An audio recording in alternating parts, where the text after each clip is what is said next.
Lastly, we come to the utility style features of the mix console. Now, firstly, on the left side here, you'll notice that we have track visibility controls.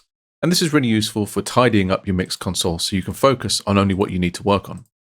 So as an example, I could hide all of my drums and just leave the bass, guitars, and groups to work with. I could also hide my FX channels as well. The visibility controls are also really useful for filtering out MIDI channels, as there's not really any good reason that you would want to see these in the mixer. Now, there are two ways to get rid of MIDI channels. You can either untick them all manually, or you can go to the Set Channel Type Filter option, and then just disable MIDI channels. And in this way, they're not only hidden from the mix console, but they're also hidden from the visibility area as well. There's also a complete history of any changes that you make in the mix console. So as an example, I could bring the kick down, the hi-hat, perhaps change the panning of the bass. And if I decided I wanted to go back to where I was, I could just roll those changes back.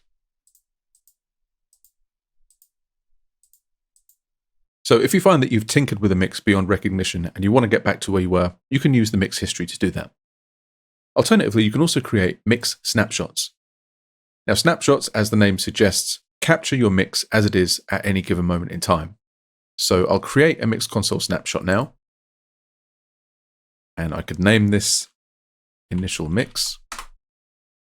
And then I could make a change, say bringing the rhythm guitars all the way down and having less of the room mics in the drum kit.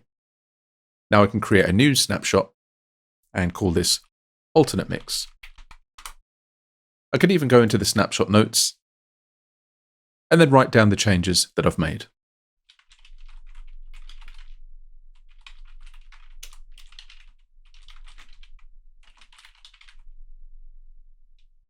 Now at any time, I can recall these snapshots and alternate between all of my different mixes. This allows you to be somewhat bold in your mixing choices, as you never have to worry about losing a mix that you're happy with. Now lastly, at the top here, we have a few additional controls. We've already looked at link groups and the Q-link function. Now you might have already seen me use it, but we have global solo and mute defeats at the top, so you can disable all mutes and solos with a single click.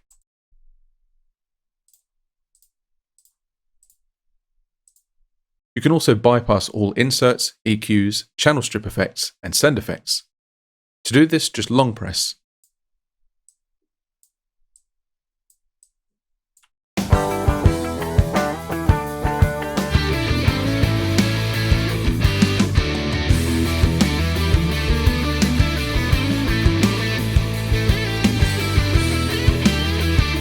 You can also change the width of the channels either using the reduce or increase channel width buttons. You can set a specific number of channels to be displayed. This can also be achieved using the shortcuts G and H, as in the arranger and all of the other editors. Let's stop here for just a moment before we move on to the next chapter.